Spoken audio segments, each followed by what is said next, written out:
Hey everyone! In this problem, we are going to be looking at a 2D explosive momentum question.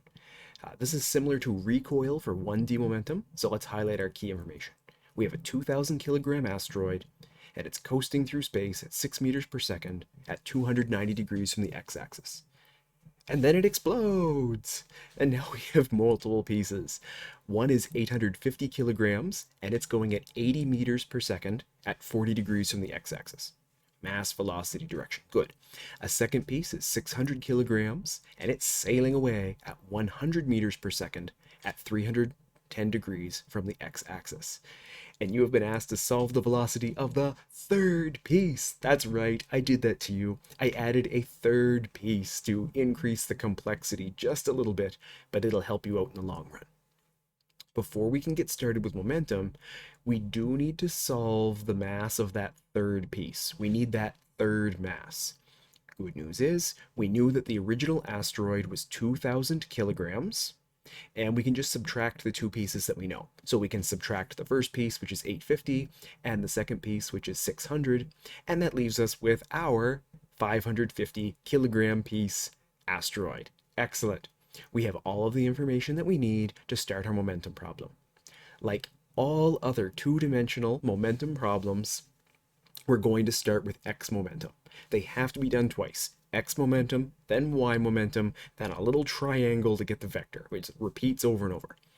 This is a modified momentum equation because it's an explosion, so we add all the masses on the left, multiplied by the velocity cos theta. Note that this is kind of the opposite to an inelastic collision, where inelastic had them all added up on the right, explosion has them added all up on the left. Then on the right, it's just m1 v1 prime cos theta 1 prime plus m2 v2 prime cos theta 2 prime. So the mass of that first piece of the asteroid, velocity of that first piece of the asteroid, angle that it's going, and we have an m3x. We can be filling these in because we have all of this information. It is good to know that even if we had 5, 6, or 7 rocks flying away, you could just keep adding extra terms, and m3 v3 prime, m4 v4 prime. You can add as many as you want, and you'll still get the correct answer. We fill all of these in. Now here we're filling in the mass of our second asteroid, the velocity of our second little chunk of asteroid, the cos of the angle that it's flying away, plus the mass of our third piece, which is 550, and the velocity x component. If you've been watching these videos on 2D momentum, cos always represents x. Cos always represents x. So if you've had practice with momentum at this point, you should be able to rearrange this equation, bring everything over. We get that our x component of our velocity is negative 157.37 meters per second. It's moving to the left. As soon as we've completed our x momentum, it's time to start our y momentum. Now, we've done this a lot. The difference between y momentum and x momentum is it's the exact same equation, but instead of cos, we use sine.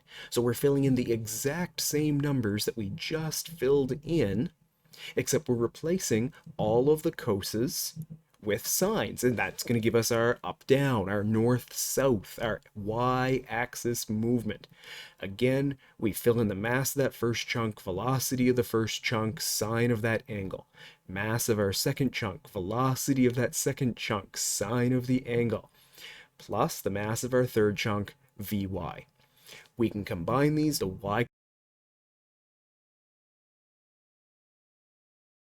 component of our velocity is negative 16.4 meters per second. We have our x component, we know it's moving to the left. We have our y component, we know it's moving down. Time to draw a triangle. Doing these vectors, this is a theme in Physics 12, just keeps repeating. We moved to the left, 157.37. We moved down, 16.4. We connect our little hypotenuse, that's our vector. To get that diagonal, we're going to use Pythagorean theorem. A squared plus b squared equals c squared. We get 158.22. That's the velocity. That's the velocity of our chunk. But we need that theta, we need that angle. Because we know the opposite and the adjacent, we can use tan. tan is going to equal to the opposite, 16.4, divided by the adjacent, 157.37. We inverse tan that to get 6 degrees. But that 6 degrees is not a standard angle. We actually need to rotate all the way around 180 plus that theta more. So we add on the 180. We now have it as a standard angle. So the velocity of our third chunk of asteroid is 158.22 meters per second at, it's a standard angle, 186 degrees from the x-axis. So this was the third part of our momentum problems. We did 3 types, two-dimensional elastic, two-dimensional inelastic, and two-dimensional explosion. These are the 3 types of two-dimensional momentum. I hope that this was helpful and that you can now solve every type of momentum problem that you encounter. If you have any questions, feel free to leave them down in the comments below, and thanks for watching. Looking forward to seeing you next time.